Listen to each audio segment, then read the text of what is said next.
Bonjour, bonsoir à tous et bienvenue à ce point culture consacré à celles sans qui nous ne serions pas réunis aujourd'hui. Je veux bien évidemment parler de l'ENSICA. Alors, pour co-animer ce point culture avec moi, j'ai fait appel à l'une des personnalités les plus éminentes de l'école. Merci donc de faire un accueil tout à fait chaleureux à notre intervenant. J'ai nommé Monsieur Duchesne. Monsieur Duchesne, bonjour. Alors on va tout de suite passer au vif du sujet et commencer la première partie consacrée à l'histoire de l'ENSICA. Donc, si j'en crois Wikipédia, elle a été créée après la Seconde Guerre mondiale sous le nom d'École nationale des travaux aéronautiques, ou ENTA, et visait à former des ingénieurs militaires. Et c'est dans ce genre de moment qu'on se rend compte que même à l'époque, nos dirigeants avaient de sacrées idées à la con, du genre les gars, la guerre est finie, on n'a plus un rond et un pays à reconstruire, si on faisait des avions militaires. Bref, on notera toutefois que l'ENTA n'était pas encore située à Toulouse, mais à Paris, où elle squattait le campus d'une autre école, et comme vous l'aurez sans doute déjà deviné, cette école c'était ni plus ni moins que Super-Héros. Je vous laisse donc admirer ce à quoi ça ressemblait avant, histoire de mettre un peu de plomb dans la tête à ceux qui aiment répéter inlassablement « c'était mieux avant ». On enchaîne, et notre historique nous amène en 1957, où l'ENTA devient l'École nationale d'ingénieurs en constructions aéronautiques, ou ENICA pour faire plus court, d'où certains se sont amusés à tirer une variante de l'expression « c'était mieux avant » en la remplaçant par un « c'était mieux du temps de l'ENICA ». Je ne te le fais pas dire. La nouveauté derrière ce changement de nom est l'ouverture de l'école au monde civil, et là encore, voilà une décision on ne peut plus irrationnelle.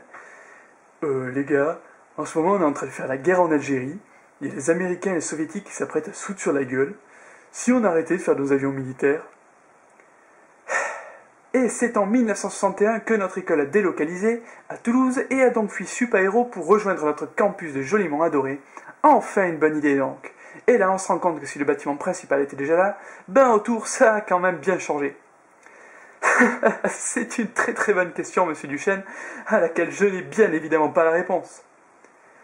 Mais qu'est-ce que tu veux, je me suis imprégné de l'esprit de l'école, on bosse la veille et on arrive à faire illusion.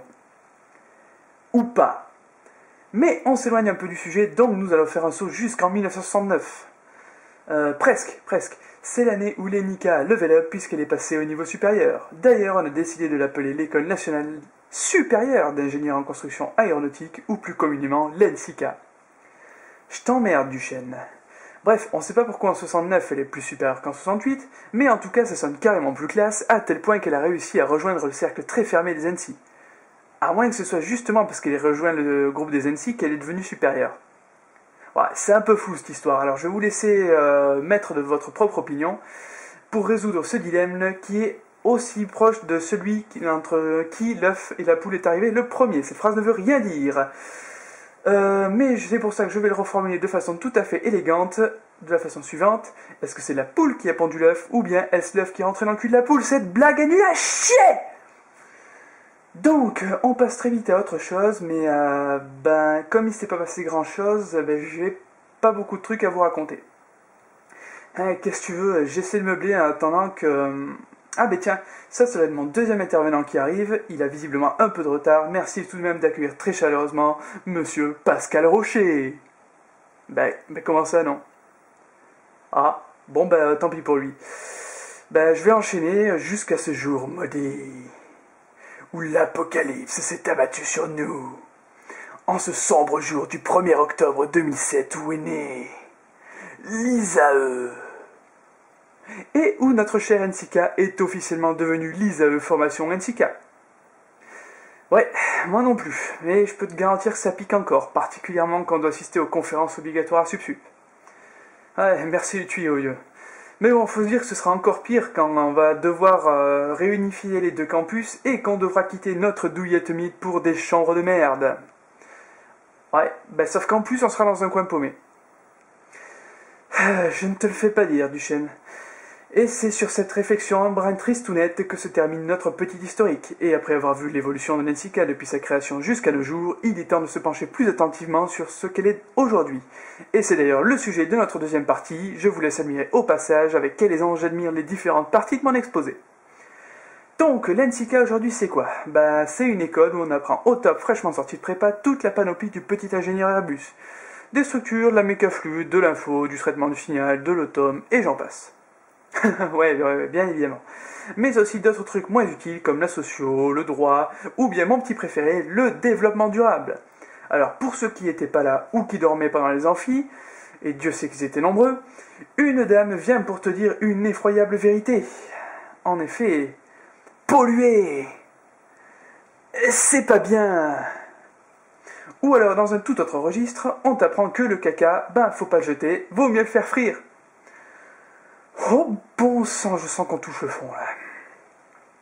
Mais Nancy K, c'est aussi et surtout une vie étudiante des plus sympathiques, avec moult clubs et associations, mais je ne vais pas en faire l'inventaire, puisque vous les connaissez sans doute au moins aussi bien que moi.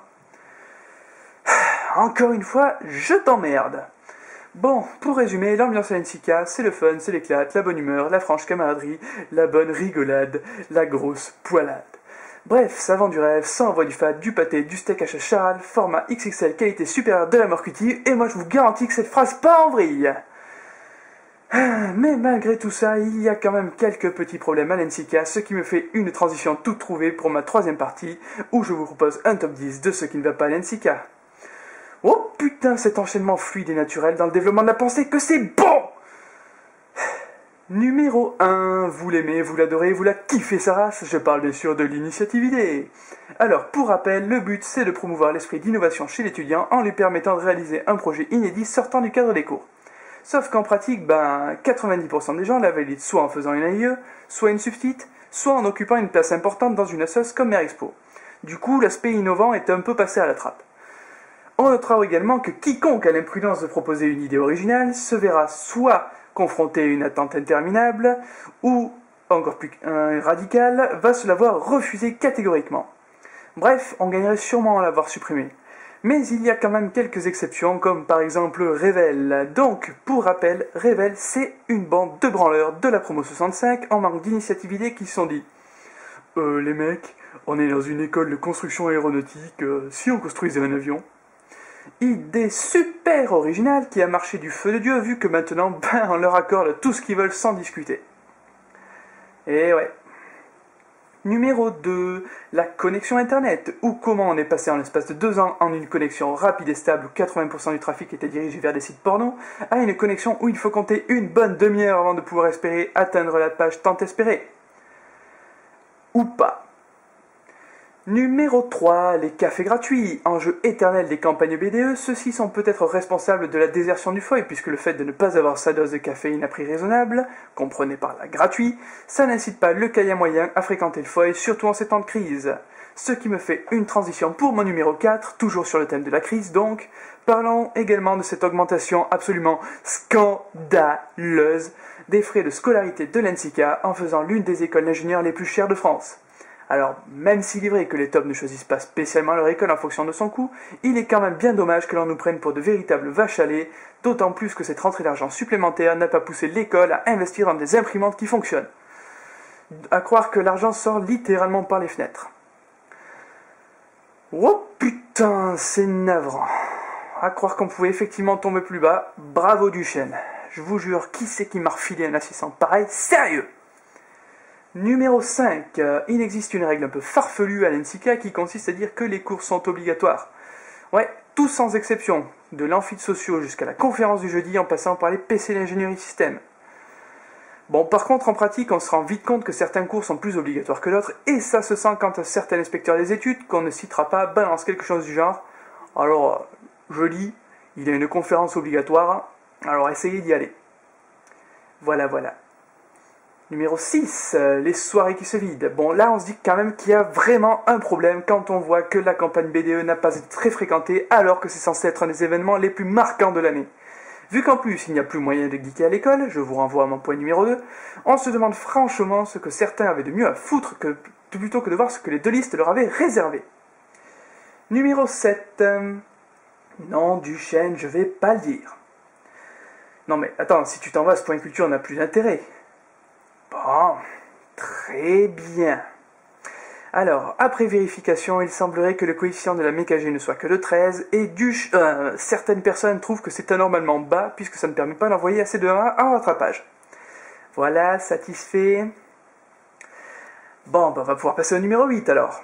Toujours dans le registre des examens, poussons un coup de gueule sur les examens sans doc. Parce que bon, honnêtement, ça sert franchement à rien de nous faire apprendre des trucs par cœur, puisque de toute façon, le lendemain de l'examen, on aura déjà tout oublié. Numéro 9, les jurys substituent ou l'art du grand n'importe quoi. Prenons un exemple. Lui, c'est monsieur R qui postule pour aller dans une école alpha. Eux, ce sont messieurs B et D qui postulent pour une école bêta. Eh ben, le jury trouve rien de plus drôle que d'envoyer monsieur R dans l'école bêta, histoire de se foutre de la gueule de messieurs B et D. Et d'ailleurs, monsieur R en question profite de ce point culture pour saluer messieurs B et D. Et enfin, numéro 10, et c'est probablement le plus gros problème de l'NCK, c'est que la promo 65 s'en va. Fini les TK, fini les DESEC et tous les autres, tout ce petit monde s'en va d'un pas énergique vers le monde du travail, même si certains ont un pas moins énergique que d'autres, je ne citerai pas de nom. Et c'est sur ce petit inventaire que s'achève ce point culture. Toute l'équipe pédagogique de l'école se joint à moi pour souhaiter un bon départ à la promo 65. Je vous laisse voir les messages qu'ils vous ont adressés. Quant à moi, je vous dis à plus tard, je m'en vais chasser le caribou en buvant du sirop d'érable tout en battant un match de hockey.